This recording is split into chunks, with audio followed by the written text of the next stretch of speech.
Vamos lá. Amanda.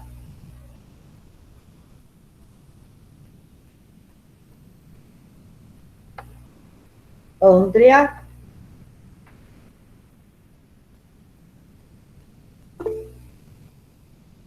Gabriel. Henrique.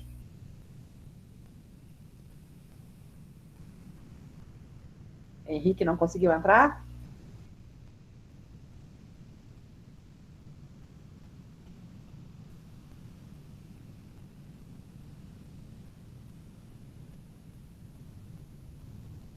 Alguém pergunta aí para o Henrique se ele está tentando entrar, se ele não está conseguindo.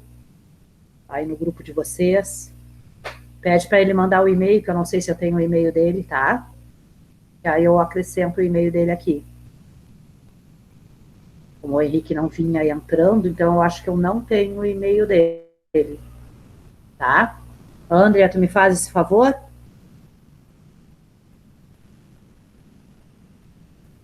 Faço, eu já mando mensagem pra ele.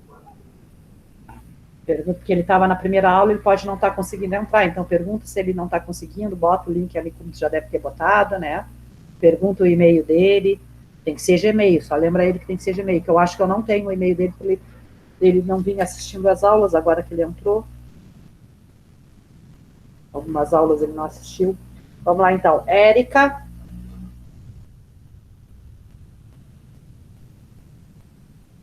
John. Clara não está, né? Lívia Medeiros. Lívia Bederode. Lucas. Manuela. Marcele. Mateus. Misael. Otávio. Rafaela. Rafaela também não está conseguindo entrar, será? Ela não está aqui, Rafinha.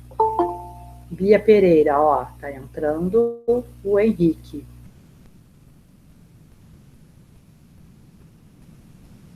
Professora, mas eu acho que a Rafaela não estava nem na primeira aula. Mas eu vi um Rafinha. Ela estava sim, eu vi um Rafinha ali. Dá uma perguntada, André, se a Rafa não está conseguindo entrar. Eu acho que ela tá sem internet, porque eu tô ligando pra ela e não tá nem chamando. Ela deve estar sem internet. Ah, então tá. Qualquer coisa, se voltar lá a internet dela, ela te pedir, tu me avisa, tá? Se eu tiver que mandar e-mail para ela. Henrique, me diz uma coisa, Henrique. Tu me deste da outra vez que tu assistiu a aula lá no início um e-mail? Ok, Manu. Henrique, chegaste a me passar algum e-mail?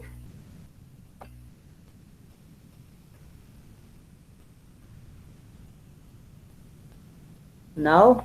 Então, vê se tu consegue um e-mail do Gmail, tá, Henrique? Para mim poder acrescentar aqui junto com os e-mails dos teus colegas. E aí, quando der algum probleminha de tu não conseguir entrar pela plataforma, tu podes entrar pelo e-mail. Eu sempre envio os e-mails para vocês, tá? Convite pelo e-mail. Só que tem que ser Gmail, tá, Henrique? Não pode ser Hotmail, não pode ser Ball, não pode ser Yahoo, não pode ser outro, tem que ser Gmail, tá? Pode ser um e-mail teu, pode ser um e-mail de um pai, de uma mãe, como tu preferir, tá? Aquele que tu for usar, tá bem? Assim que tu conseguir, tu escreve aqui no chat para mim e me avisa, tá? Se a Rafa entrar, alguém me avisa aí.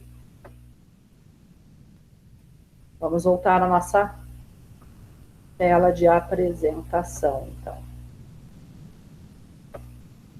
Professora, por que teu rosto tá todo branco? Deve ser porque eu estou mexendo aqui, eu estou indo de uma tela para outra. Beleza.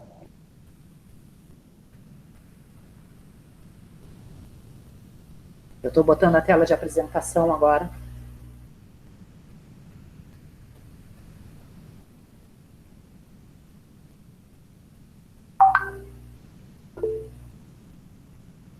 Ok? Alguém me avisa aí se já está aparecendo para vocês pioneirismo italiano, a tela do slide. Já tá, Sora. Então, vamos lá, então. Tá? O de sempre, agora evitem a conversa no chat, tá? Vamos trabalhar. Vamos lá. Pioneirismo italiano. A Itália foi o chamado berço do Renascimento, né? Então, quais fatores, né, levaram a Itália a ser o primeiro país a desenvolver esse movimento renascentista, tá bem? Então, legado cultural romano. Se a gente lembrar, né, Roma fica na Itália. Então, as ruínas do Império Romano, as ruínas da antiga Roma, né, que era a capital do Império, está lá, né? É tanto que é ponto turístico, né, de visitação até hoje, né? O Coliseu Romano, o Círculo Máximos, né? A antiga cidade, né? Então, existe na Itália, tá? Um legado, uma herança cultural muito forte, tanto da Roma antiga quanto do Império Bizantino, ou seja, da Grécia. O que tem da Grécia em Roma, né? A preservação da chamada cultura helenística, tá? É o legado bizantino. Império Bizantino é o Império Oriental Romano. Lembra que lá, quando a gente viu Roma, né, no finalzinho lá dos estudos sobre a Roma Antiga, o imperador Teodósio teve que dividir Roma em dois, né, para evitar a invasão dos povos bárbaros. Então, ele dividiu o Império Romano Ocidental e o Império Romano Oriental. O Oriental não caiu, os bárbaros não conseguiram invadir, né? Então, ele se transformou no que a gente chama de Império Bizantino. E ali havia uma cultura grega muito forte. Só que essa cultura grega, com a invasão dos turcos otomanos em 1554, que finaliza a Idade Média, muitos bizantinos fugiram dessa região, que hoje é a Turquia, e foram para a Itália. E levaram com eles literatura, né, muita coisa de literatura e de ciências baseado na cultura grega. Então, tu tens na Itália um forte legado cultural romano e um forte legado cultural grego que vem dessa cultura bizantina, que misturava lá a cultura grega com a cultura oriental. Então, um dos fatores, né, da Itália ser o berço do Renascimento é que ela possui esse legado grego-romano, né? O outro fator é a existência de uma rica burguesia na Itália, né? Nós vimos que essa rica burguesia lá em Portugal usou o seu dinheiro, seus recursos para financiar as navegações. Aqui na Itália, ela vai usar os seus recursos para financiar o Renascimento. Por que ela vai financiar o Renascimento, né? Porque ela quer exatamente, através da arte, da pintura e da escultura, divulgar esse novo modo, né, de vida burguês, o estilo de vida burguês. Ela busca, através disso, né, ganhar prestígio, né, dentro da sociedade, que ainda é, ao longo da Idade Moderna, os grupos sociais ainda serão divididos pelo nascimento. Tu ainda vai ter a questão da nobreza e dos não nobres, né? Então, a burguesia, ela busca, né, prestígio social, ela está enriquecendo, então ela busca prestígio social. Tá? Então, essa rica burguesia vai financiar o Renascimento na Itália. E se tu tens uma rica burguesia, tu tens, então, uma presença de um mecenato muito forte, né, que são os financiadores da arte, tá? Nobres, né, como família Médici, papas, né, como Júlio II, Leão X, né, mais famílias ricas da burguesia, né, que vão financiar essa arte, tá? Então, esses são fatores que levam a Itália a ser o primeiro país a desenvolver um movimento, mas ela não vai ser o único país, tá? Somente na Itália, o Renascimento ele vai ter fases, tá? Somente na Itália, que é o chamado Trecento, o Quatrocento e o Cinquecento, né? O Trecento é o início, bem o iniciozinho ali, o chamado pré-renascimento, é o início do movimento, tá? O Quatrocento é o apogeu, é o ápice, né, do movimento, tá? O centro cultural, né, foi Florença, né, no Quatrocento. No Cinquecento, então, é quando tu tens, né, quando se espalha esse movimento pela Itália, e quando sai da Itália se espalha por outros países, né? E aí o centro cultural no Cinquecento vai ser Roma, tá? Essas aqui são fases e só temos na Itália essas fases. No resto dos outros países,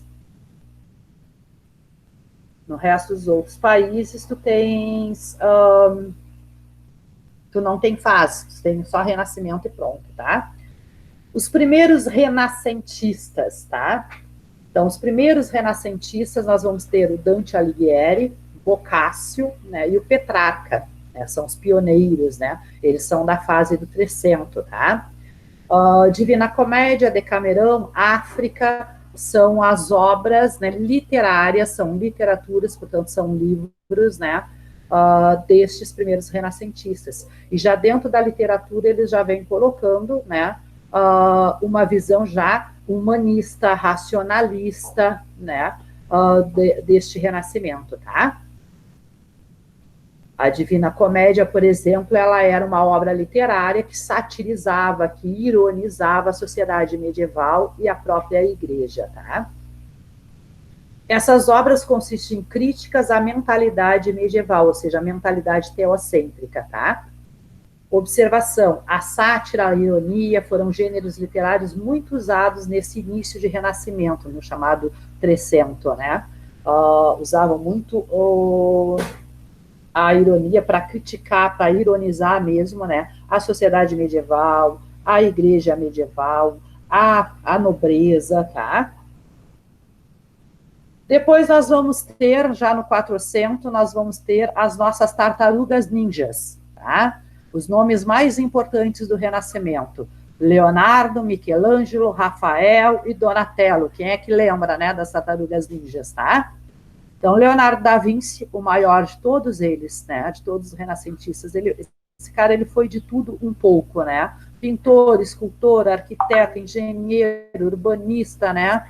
Foi o mais célebre do Renascimento, e as suas obras mais famosas, né, são Mona Lisa, também chamado de Gioconda, né? A Última Ceia, tá? Que é aquela imagem que tu tens, né, dos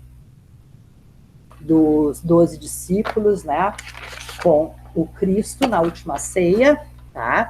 Virgem dos Rochedos. Tem algumas obras, né, do Renascimento italiano a partir da página 82, tá? Vai ter algumas obras deles ali. Vocês podem ir lá na 82 e ir procurando esses que eu estou falando para vocês, tá? Tem as imagens a partir da 82. Tem as obras renascentistas, tá bem? Ó. A partir da 82, tu vai ter as obras ali, algumas delas, tá? Michelangelo, né? Escultor, pintor e arquiteto, ele vai se sobressair muito na escultura também, né, e na pintura, né?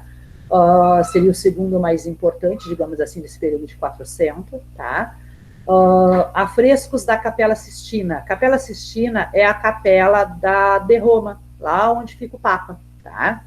E a cúpula dela, né, toda a Capela Sistina, todo o teto da Capela Sistina foi pintado pelo Michelangelo, tá? E aí tem cenas naquela capela, né, como o juízo final, Moisés, Davi, a criação do homem, né, a criação de Adão, tá? Pietà é uma escultura.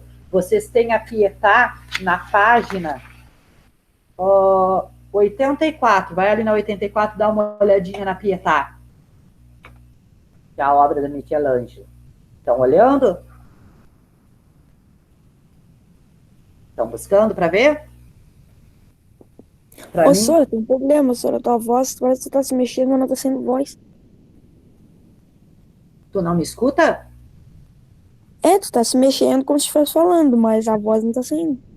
Ó, dá pra, tipo, a tua boca se mexendo, eu não tô escutando nada, Sora. E os outros? Os outros me escutam direitinho? Sim. Sim? Então tem que dar uma olhadinha aí no teu áudio para ver se não é o teu áudio, tá? Eu tô te Ou escutando. então, alguém avisa aí. Eu tô escutando os alunos, mas não tô te escutando. Hã? Tô escutando a turma, mas não tô escutando direito. Tu tá dando umas travadas, começa e trava. Tá. Dá uma olhadinha aí no teu áudio, de repente coloca um fone de ouvido, pode melhorar. Alguém coloca aí no chat para ele que, de repente, se ele botar um fone de ouvido, melhora, tá?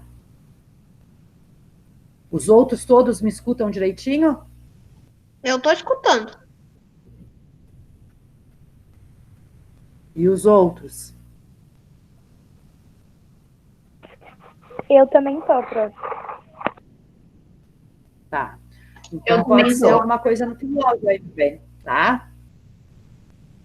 Mas não te preocupas, porque... não te preocupas, porque a aula está sendo gravada. Depois tu volta lá, né? E aí tu olha, podes olhar lá no plural a aula novamente, tá? Quem foi que falou? Foi o Matheus? Não vi quem foi que falou.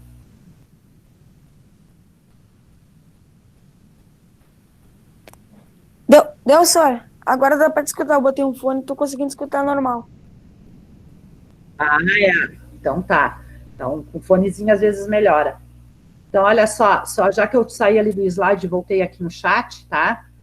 Henrique, são dois Gmails aqui, é isso, Henrique?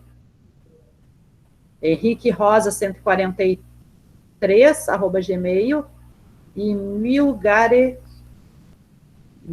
Jotinha, é isso?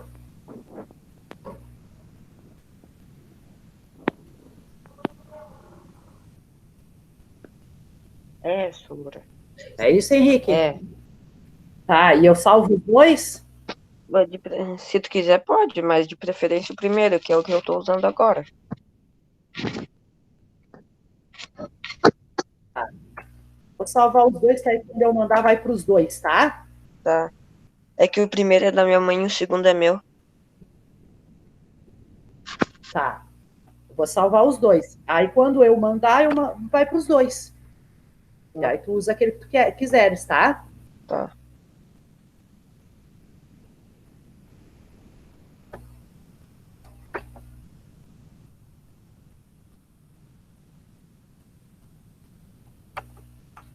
Pronto, salvei os dois. Vamos voltar então para o nosso slide.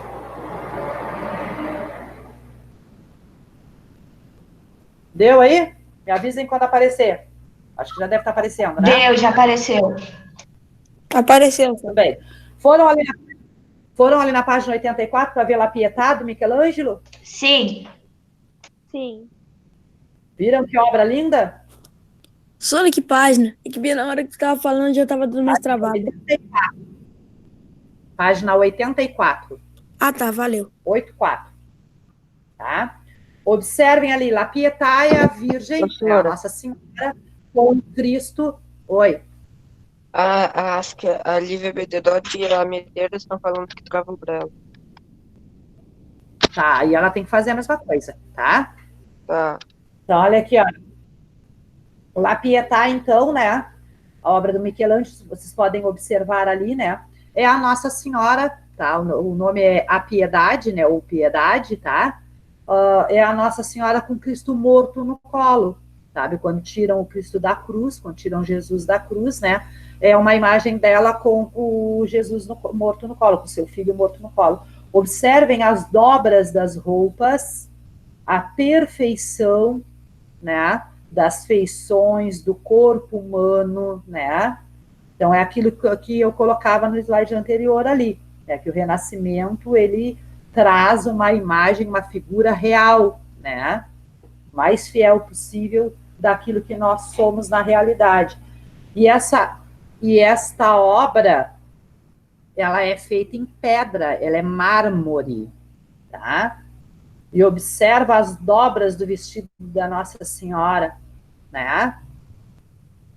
Não te parece que aquilo tem movimento? Parece que não parece que foi feito em pedra, né? Mas aqui isso aí é uma pedra única de mármore, onde o Michelangelo esculpiu, então, né? A La Pietà, tá? Vocês conseguem perceber que as imagens são mais reais?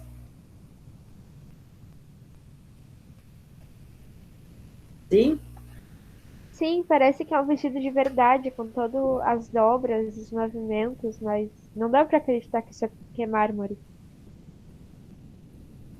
É, mas é mármore. Olha só, nas páginas 82 e 83, tá? Tu tem obras do Trecento. Compare essas obras do Trecento com as obras aqui da página 84 e 85, para tu perceberes o seguinte, que no Trecento, tá? Eles já buscavam pintar a figura humana conforme na realidade, né? Mas ainda ela está um pouco estilizada, né? Ela não está bem real. Já nas obras do 400 é o mais real possível, né? É o Renascimento puro, tá? Na 85 tu tens ali uma pintura do Rafael Sanzio.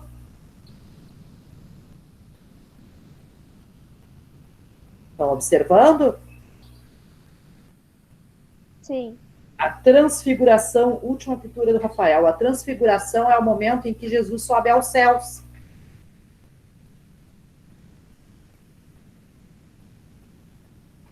Vão lá na página 88.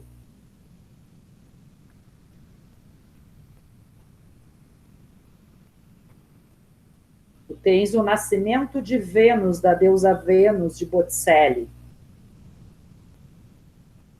Vocês conseguem perceber nessas obras de arte o humanismo, a valorização da figura humana?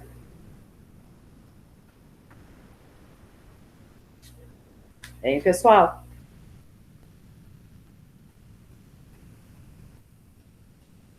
Sim, senhor. Nessas obras todas, são a característica, né, renascentista nelas está bem clara. O humanismo, que é a valorização da figura humana, né, o racionalismo, né, porque através da razão humana tu tens as habilidades de pintura, né, de pintar, de esculpir, né. Então, o humanismo, o racionalismo, ou seja, o antropocentrismo, né, presente nas obras, tá? E se for uma leitura, se for uma literatura, um livro, tu vai perceber a valorização do racionalismo e do humanismo e das outras características, né, através da fala, né, através da crítica ao período medieval, de colocar aquilo que eles acreditam neste momento, né. Então, vamos seguir aqui. Rafael, então, pintor, né, pintou as Madonas e a Escola de Atenas, tá? São as obras mais famosas do Rafael, tá? Deixa eu ver se eu tenho a Escola de Atenas aqui no livro de vocês, não sei se eu tenho. Não, não tenho a Escola de Atenas. Vamos ver aqui. Botticelli, Nascimento de Vênus, que eu acabei de mostrar para vocês no livro, né? Donatello, principal escultor, né, criador da técnica de perspectiva. Uma das características já da pintura propriamente dita, né, do Renascimento, tá, é a ideia da perspectiva. O que é a ideia de perspectiva? É a ideia de fundo, tá? Nas obras renascentistas, particularmente nas pinturas, tu vai ter a ideia de fundo, né? Tens o primeiro plano onde estão as figuras, tu tem a ideia de fundo. Nas obras do período medieval, tu não tens isso, porque a perspectiva ainda não havia sido criada, né? Eles não haviam descoberto ainda como fazer essa perspectiva. Por isso que as obras do período medieval, elas são muito achatadas, elas são planas, elas são num único plano, né? Já na obra renascentista, tu já tem essa segunda dimensão, essa ideia de fundo, que é a perspectiva. Isso foi criado pelo Donatello. Giordano Bruno, o maior destaque foi na filosofia, né? Esses são todos italianos, esses aqui, tá? E o Maquiavel, tá lá na página 85, aquela figura com aquela carinha bonita ali, dá uma olhadinha nele ali, ó. Página 85, Nicolau Maquiavel, tá? Considerado pai da ciência política moderna, tá bem? E seu trabalho chamado O Príncipe, tá? Ele destaca, né? Ele apresenta que as qualidades de um bom governante têm sempre em conta que os interesses do Estado estão acima dos interesses dos indivíduos. O Nicolau Maquiavel, assim como outros autores da sua época, eles justificam o poder do rei absoluto. Idade moderna é o período que os reis estão fortalecendo seus poderes, estão estabilizando o Estado, né? consolidando o absolutismo. Então, alguns teóricos vão justificar o poder do rei, ou seja, em outras palavras, eles vão dizer por que aquele rei tem que ter tanto poder, né? E o Maquiavel vai ser um deles. A frase mais famosa do Maquiavel, tá, é a frase: os fins justificam os meios, né? Colocando, então, né, que para se alcançar o objetivo, não importa a medida que tu vais tomar, né? Esse é um dos conselhos dele para o rei, que está lá no O Príncipe, né, na obra dele, tá? Os fins justificam os meios. Por isso que no mundo moderno, no mundo contemporâneo que nós vivemos hoje, né, é comum nós usarmos a palavra maquiavélico para coisas ruins, para coisas que são tramadas, para as pessoas que articulam, que tramam, né, maldades, né? A gente chama aquela pessoa de maquiavélica, né? Bem em função disso, tá? Então, ele era aquele autor, né, aquele teórico que vai justificar o poder do rei. Depois nós vamos ver outros teóricos que justificam também o poder do rei, tá? Agora, o Renascimento fora da Europa, né, nos outros países. Como eu te disse, nos outros países não tem fases, é só Renascimento mesmo, e nós vamos ao nosso grande dramaturgo.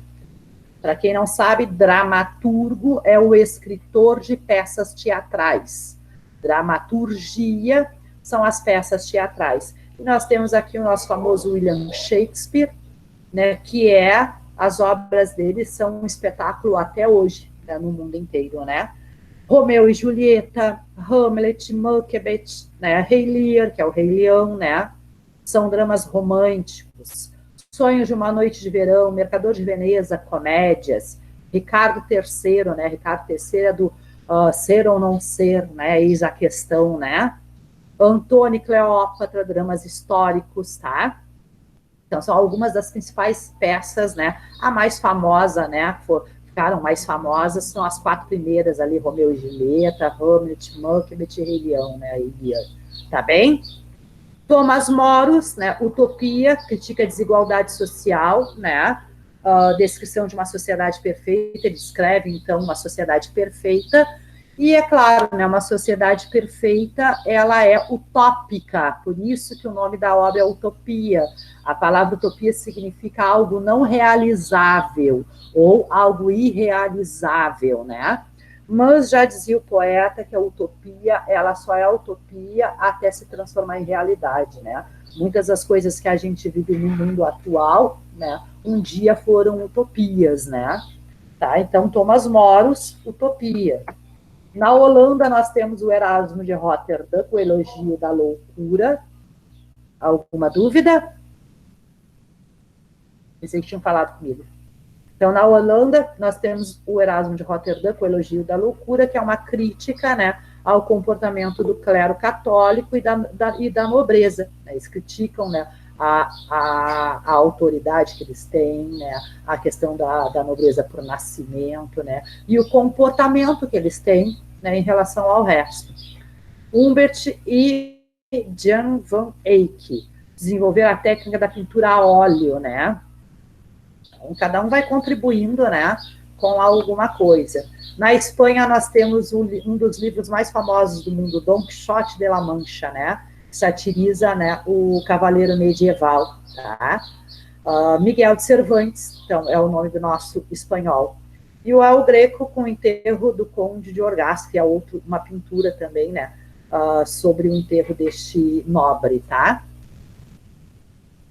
França, Rebelais, Gargantua, Pantagruel, Críticas à Sociedade Feudal, Montaigne, Ensaios, né, crítica ao papel do clero. Então, vocês podem perceber, né, o Montaigne, ele critica o papel do clero no campo educacional, né, tem tudo a ver com nós, com o estudo, né. Então, vocês podem perceber que todos eles, de forma geral, seja na Itália ou fora da Itália, né, eles trazem crítica àquela antiga sociedade medieval. Na Alemanha, o Dürer, né, pintor, Adoração dos Magos, Adoração da Santíssima Trindade, Holbein, especialista na arte dos retratos, né, ele vai fazer o retrato de Henrique VIII, né, do próprio Erasmo de Rotterdam, tá, o holandês aquele. Para nós nos importa, né, as Tartarugas Ninjas, os três primeiros, né, lá o Dante Alighieri, Botticelli, né, e nos importa a Espanha com Dom Quixote de la Mancha, Miguel de Cervantes, nos importa Portugal com Luís Vaz de Camões, escreveu os Lusíadas. E a obra Lusíada, ela é uma epopeia, ou seja, ela é uma grande odisseia, né? Uma epopeia é um livro ou um conjunto de livros que conta grandes aventuras. E os Lusíadas, ele narra as navegações marítimas, a descoberta do Brasil do ponto de vista português, né? Narrado, então, pelos portugueses. Ele narra a odisseia portuguesa do périplo africano, ou seja, a conquista das colônias na África, a chegada no Brasil, tá? Esse nos importa muito, né? Que diz respeito a nós brasileiros, né? Nas ciências, tá? Nas ciências nós temos como pontos principais aqui, então agora vamos sair do campo das artes um pouco, né? E da literatura e vamos entrar nas ciências, tá? Nicolau Copérnico, né? Com a teoria heliocêntrica, que vai se contrapor à teoria geocêntrica da Idade Média. Vamos lembrar, a gente já discutiu ela lá nas navegações. Teoria geocêntrica, né? A Terra está parada e o Sol gira em torno da Terra, né? A Terra plana, é a teoria da Terra plana. E a teoria heliocêntrica, que é proposta ali pelo Nicolau Copérnico, né? É a teoria em que o Sol está parado, é o sistema solar, né? O Sol está parado e a Terra gira em torno do Sol, né? Essa teoria não foi aceita pela Igreja na época do Nicolau, ele vai ser enforcado em praça pública, né? E lá no final da Idade Média, como a gente já viu, entra então Galileu Galilei, que retoma os estudos de Nicolau, avança nos estudos e vai reafirmar novamente a teoria heliocêntrica, né? John Kepler, Galileu Galilei, aqui ó, comprovando a teoria científica da teoria heliocêntrica, já mais para o final da Idade Média. Vale lembrar que o Kepler também comprovou a teoria do movimento elíptico dos astros, né? Que é o movimento que os astros dão em torno de si mesmo. A própria Terra tem movimentos elípticos, né? Ela gira em torno dela mesma, né?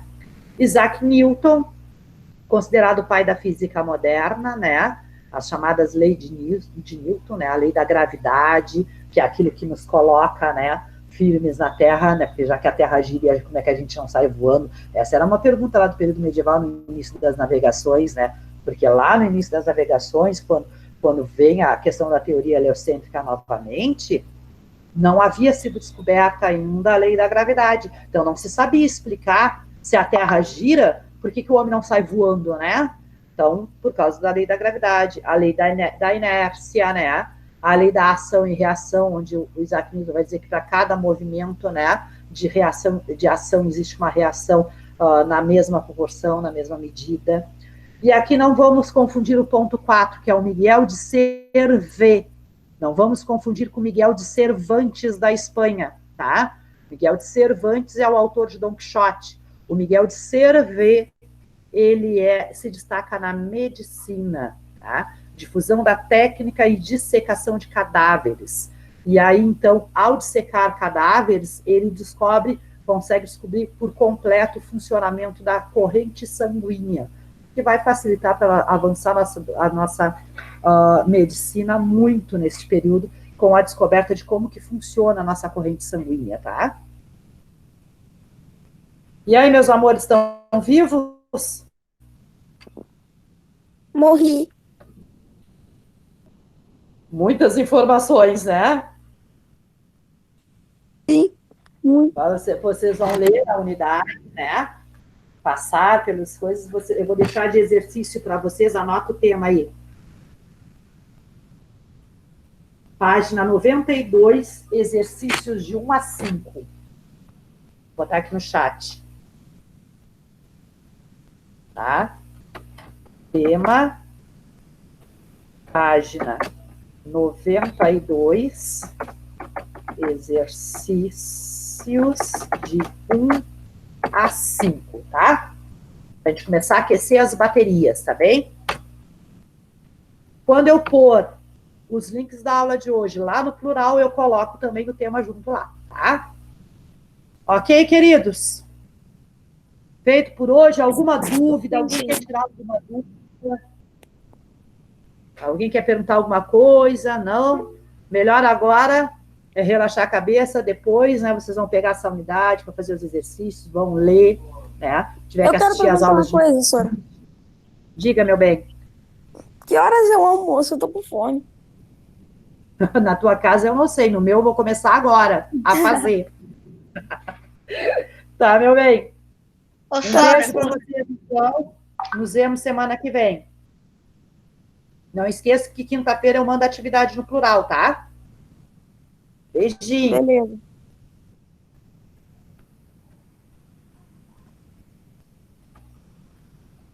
Tchau, prof.